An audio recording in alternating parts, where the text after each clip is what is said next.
But speaking about football, Mason, you have some news to give us. Okay. Yeah, so we're in the depths of the UFL offseason, especially it's been 1 month past the championship. So, like, news is far few to come between.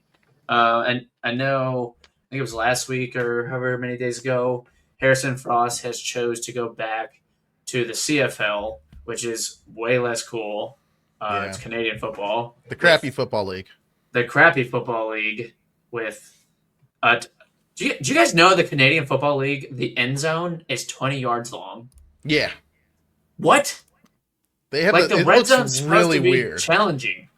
It's like 20 some yards or whatever, and the field goal post is still that thing where it's like right in the middle, Yeah, and I hate the layout of that so much. it's and like I know I get on like the NFL and stuff where it's like they're stuck in their ways and they don't want to change and things like that, but the CFL might be worse, and I Oh don't yeah, really the know what the CFL is CFL. too.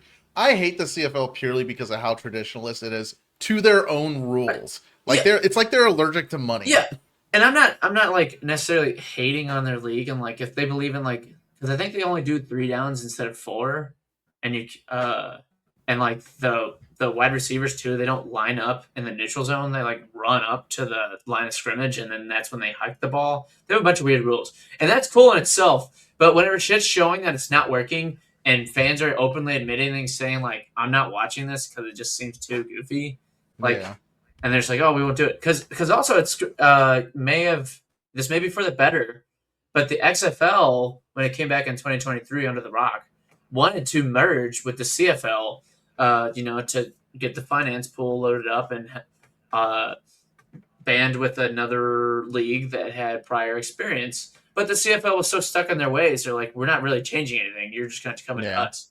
And we're like, well, we're bringing you a big. Some people might laugh at it, but we're bringing you a big name in America.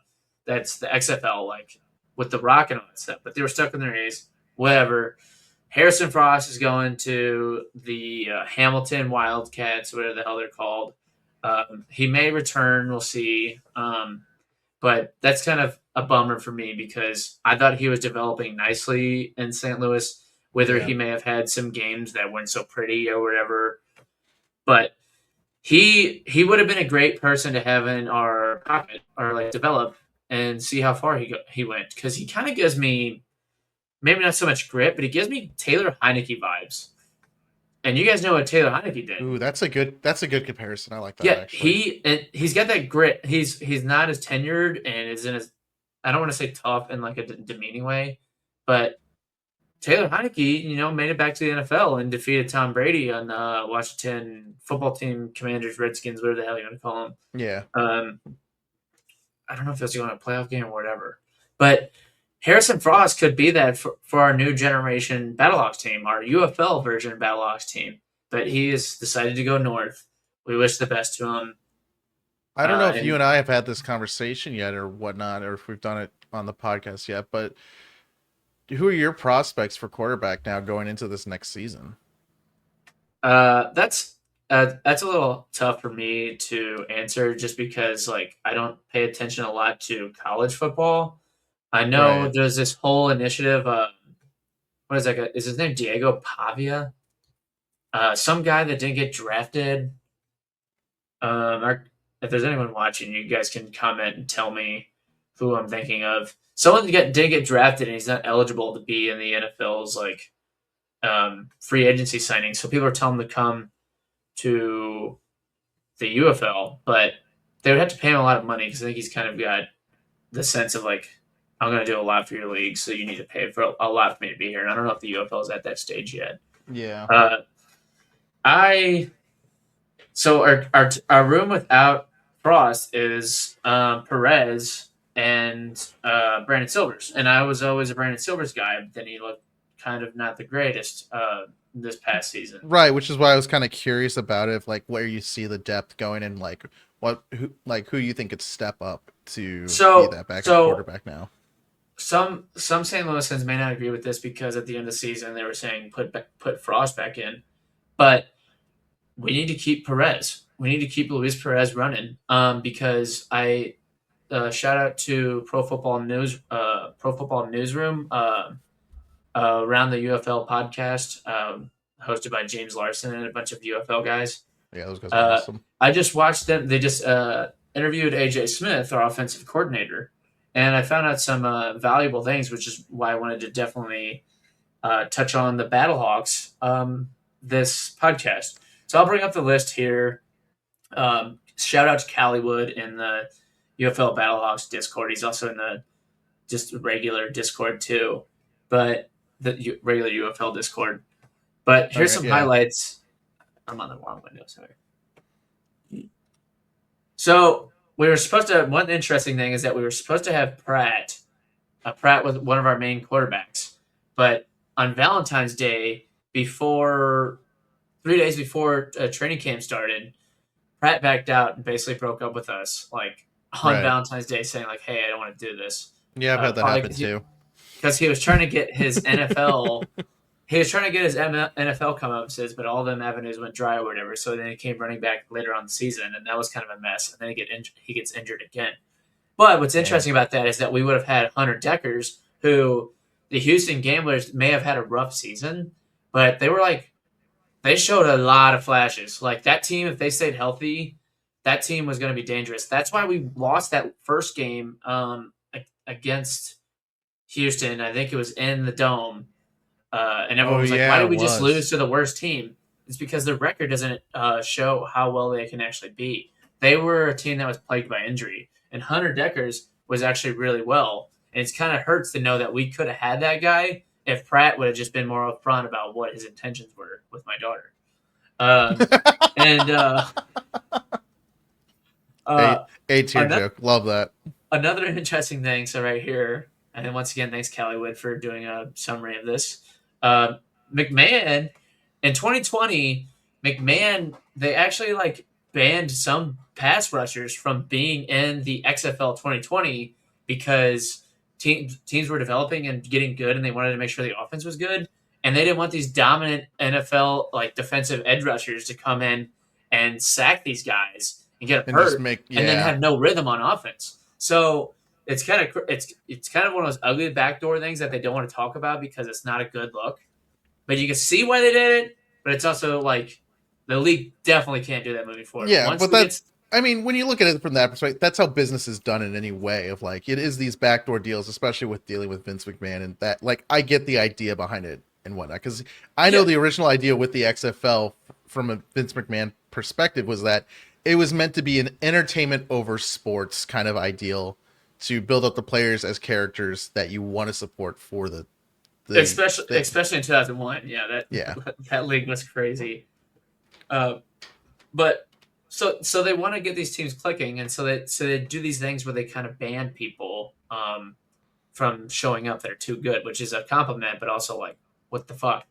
Uh, and the spiral into that is that the Stallions had someone that was on their team last season, I believe, but this year it was Ricky Person Jr., I believe, and they wouldn't allow him on the team. He got like blacklisted. The UFL had like a blacklist this year, and there were theories about it had something to do with like the league's insurance that like mm, if someone was too old or too prone to injury and like they weren't getting enough value from the player, they'd be like, "That's not worth signing this guy." But we're just going to pay all these premiums on the insurance to just have him here. Whenever we can just have someone younger who are more healthy to step in for them. That's criticism that the UFL gets quite often, yeah, and valid. But you can still understand it. They have a lot of money, but they don't have a lot of money coming through the door and staying in the door. right. So I think it was either the insurance thing, or maybe they were doing some of this again, where they were like, we want to keep the revolving door and see new talent and really show off this league. About let's show the new kids, let's show the young kids, let's make sure people are getting the NFL. Maybe Ricky Person Jr. isn't going to make it to the next level in their eyes. Maybe they think his ceiling is the UFL. I don't know. That's me putting words in their mouth, but it's just something interesting to think about. I don't care about this one. Luis, this one's pretty interesting because this one kind of fucked us.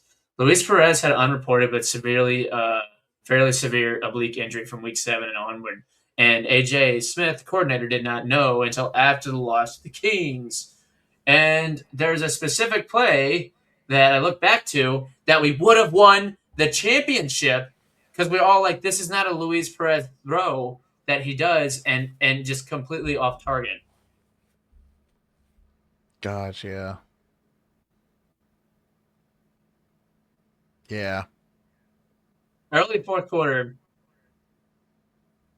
that is not like Luis Perez. I know a lot of people are saying this, and this is where I was going with like why we should keep Luis Perez. Is that is not Luis Perez. That is a hurt Luis Perez that is afraid to not play when he didn't play all season. He finally gets on, you know, QB1 position, and he doesn't want to go down. He's a fighter. He loves to play. Yeah. We could have been in the freaking championship. Who know, it could have been a different game, but if AJ Smith knows that, and in this little podcast, he's a little irked about it.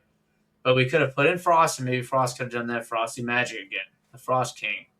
So people think Perez might be washed. I don't think he's washed. I think he just wasn't communicating that he had an injury, which kind of screwed over the rest of the team, which is kind of a rough look. But it shows he's a fighter. He just can't do that again. And now that we know he's doing that, and then he might know he cost us a championship game, there should be better communication. But it was an injury. It was a specific injury that they said it would not heal unless you stopped playing. Right. Well, So I mean, he also Perez came in the late. offseason. He came in late in the season too, right? Yeah, he came from the Dallas Renegades because Austin Reed was doing well, and then as soon as they got rid of Luis Perez, Austin Reed started shitting the bed. Yeah, But- well, I mean, give him another give a full off season, or even like more time to coordinate with offense and whatnot, and even the coaching staff, and I'm sure he'll return to form. Yeah, and that's my saving grace in it all, and I'm a believer in Luis Perez. He's a spring king for a reason. This was the first season I watched him, and I was like, "What is going on?" Like, because I was starting to think like everyone else, like, "Is he washed? What's going on? Something in the system? Is it AJ Smith?" But then maybe it's the excuses, but he was dealing with this oblique injury, and a throw like that where he threw it over the top and couldn't connect to someone who was definitely open, like that was not a Luis Perez throw. Let's give him this off season, watch him come back and start for us. This 2027 season, and I'll feel a lot better. We won't have Hakeem Butler probably. I hope Hakeem stays with the Broncos because that's what you hope for all these players, even though you love them. You got to hope the best for them. So hopefully Hakeem gets to go back and yeah, sorry, I just got sidetracked. I need to go back to a few more points, and then we can move on to the next section. As you look for that, I want to do one quick rant. The All-Star game. It's the 7th inning, and Jordan Walker and Ivan Herrera have yet to make an appearance in this game. Oh, they're doing the Cardinals dirty? Oh yeah, because I think the problem is the National League has only have one hit all game. So oh, nice. There's not as many at bats, but like, I mean, come on, that's just awful. Jordan Walker should have been a fucking starter. I don't understand. He wins the home run derby. And yeah, that's fucking stupid. He's not even in the starting lineup because he wasn't a voted option. But yeah, that's the only thing I have to say. Oh, real quick, one more thing. Riley O'Brien almost killed Junior Caminero. He like almost broke his hand. Like he hit him with a pitch in the All-Star game. So that's kind of he's throwing pitch to hitting people during hitting people during the All-Star. That is wild work. I think that's his control problems are bad. But anyway, continue. Sorry. Well, I was going to cap this off since, and like I said, I want to really recommend that Pro Football Newsroom around the UFL podcast. It was a really good podcast with AJ Smith.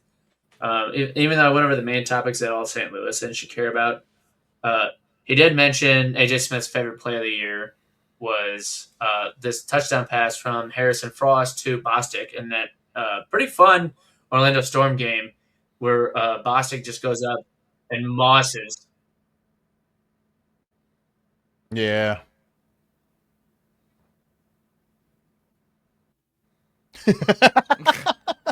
That was weird. I think didn't we watch this game live at your place?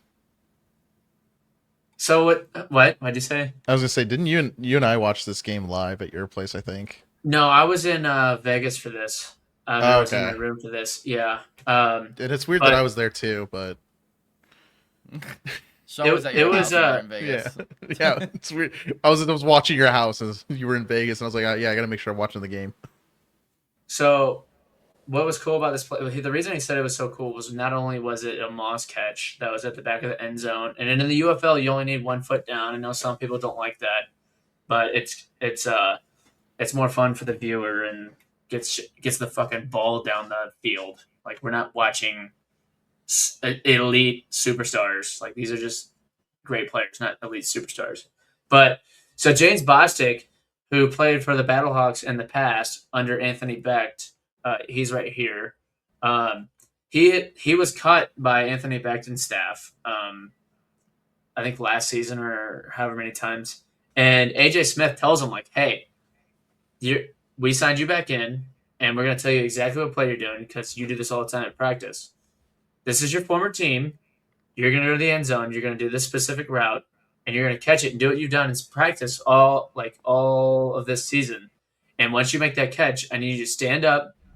I need you to cross your arms and face the sideline and look at Becht and stare at him and let him know that the mistake he made." And what a haul. Like, this guy didn't do much on our team this year, but then he does this, and then he does this little stink face. He does his little dab, gets jumped on, his neck broken. Then he comes over here, halts, and just stares at Anthony Becht. You can't see it, but he's staring at Anthony Becht. That's awesome. Like, you fucking dropped me. So, and I agree with AJ Smith. What a great season from this past Battlehawks run. But, didn't mean yeah, I just wanted to give you guys like a quick Battlehawks update because that was a lot of great information on why this team stalled, why Perez didn't look so great, and like the hiccups that go on behind the scenes that you think that aren't going on in a league like this, but there's a lot of moving parts. So, Always are.